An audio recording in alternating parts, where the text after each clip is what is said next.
Olá, investidores! Vamos aqui a mais um mês, finalizando o ano de 2022, um ano bastante turbulento no que diz respeito ao mercado financeiro. Tivemos diversas questões acontecendo ao longo do ano e a principal delas, eu começaria aqui, que foi no primeiro trimestre já do ano, que foi a guerra entre a Rússia e a Ucrânia.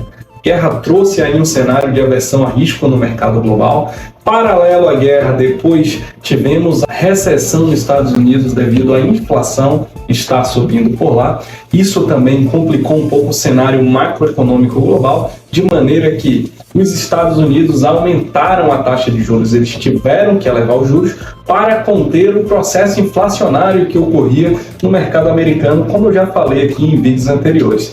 Na Europa também sentiu bastante essa recessão, muito mais pela questão da guerra impactando diretamente a zona do euro, e por lá também a inflação subiu, o preço de combustível, de energia elétrica subiu forte no mercado europeu, transporte, enfim, e isso também elevou o Banco Central Europeu a aumentar a taxa de juros. Então esse cenário no mercado global um pouco mais complicado ao longo de 2022, e para finalizar o ano tivemos também o Covid evoluindo na China, o que fez com que o mercado chinês também passasse por um momento de lockdown apertadíssimo, onde agora a população foi para a rua e o governo teve que abrir um pouco e voltar ali a retomada da abertura da economia na China. Então esse foi um pouco do cenário que tivemos no ano de 2022, que impactou diretamente aqui os indicadores econômicos e a sua carteira de investimento. Então, voltando um pouco aqui para o Brasil, no Brasil tivemos aí um momento de eleição, ou seja, as eleições aqui no Brasil, temos aí o presidente Lula, então vamos iniciar o ano de 2023 com um novo governo. Um governo que, diga-se de passagem, já conhecemos ali os modus operantes, vemos ali no primeiro mandato do governo Lula, e isso já mostra agora que foi aprovado um aumento no teto de gasto. Então, como eu comentei também nos fechamentos anteriores, tivemos ali, vamos ter uma preocupação, na verdade, no que diz respeito ao cenário fiscal muito grande. Então, isso é importante a gente monitorar aí o que será feito com o cenário fiscal aqui no Brasil.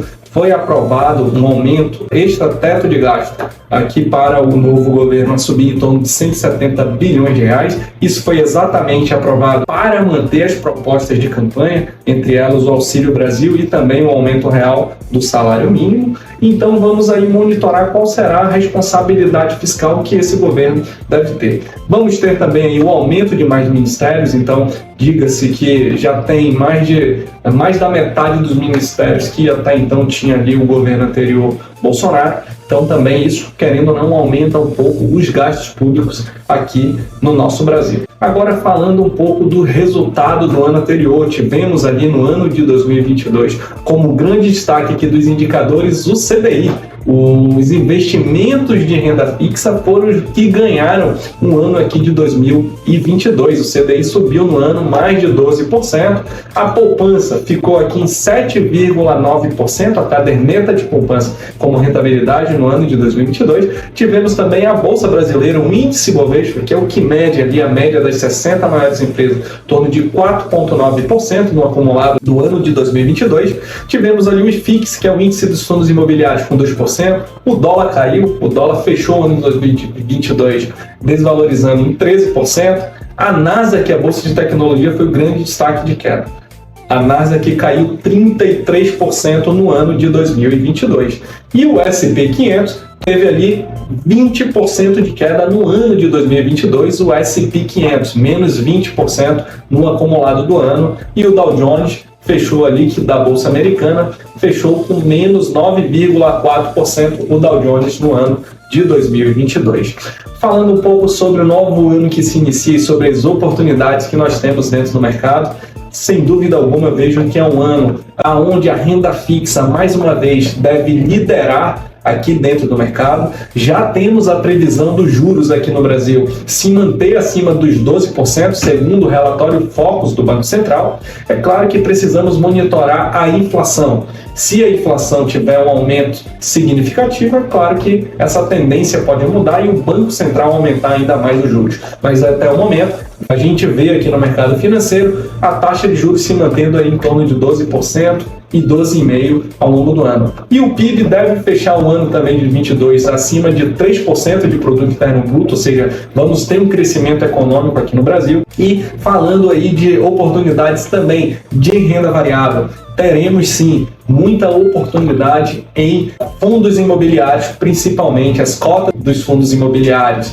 desvalorizaram bastante, então isso mostra ali um momento de oportunidade de compra desses fundos imobiliários. E as ações hoje também negociam num patamar muito descontado. Se a gente pega o PL, que é o preço sobre o lucro das ações da Bolsa Brasileira, excluindo ali Petrobras e Vale, a gente tem um PL em torno de 8 vezes. Isso significa o quê? Que se você comprar uma ação hoje, você levaria para receber de volta de dividendos e distribuição de lucros dessa companhia em torno de 8 anos aí e 9 meses, basicamente. Indo aqui para o mercado internacional também como oportunidade, como a taxa de juros no cenário americano aumentou, nós temos também bastante oportunidade nos títulos públicos americanos, as treasuries americanas, o T10, são os títulos do Tesouro Americano pagando aí acima de quase 5% já os títulos públicos americanos, que é o que deve talvez finalizar aí, essa é a previsão do Fed, o Federal Reserve, o Banco Central Americano, finalizar o ano de 2023 com a taxa de juros entre 4,5% e 5% ao ano, o que dá-lhe uma boa oportunidade dos títulos públicos do Tesouro Americano, que são os mais seguros do mundo. As ações nos Estados Unidos também devem dar bastante oportunidade. Por lá, temos hoje ações negociadas com bastante desconto devido à queda que teve ao longo do ano, que eu comentei, principalmente no setor de tecnologia. As empresas de tecnologia foram as que mais caíram no mercado internacional, dado todo esse cenário ali de recessão econômica. Então, esse é um resumo do que aconteceu no ano de 2022 e um pouco do que a gente espera de oportunidades para 2023.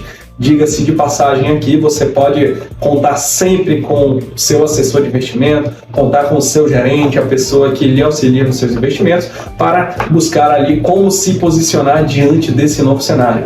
Mas, sem dúvida, vamos ter mais um ano de renda fixa, talvez se mantendo atrativo. Muito obrigado. Lembrando que esse é apenas um comentário do que a gente vê, do que a gente acompanha dentro do mercado financeiro, em uma indicação de compra ou de venda de nenhum ativo, é apenas aí a nossa visão sobre o que aconteceu ao longo de 2022 e o que a gente vê aí para o ano de 2023.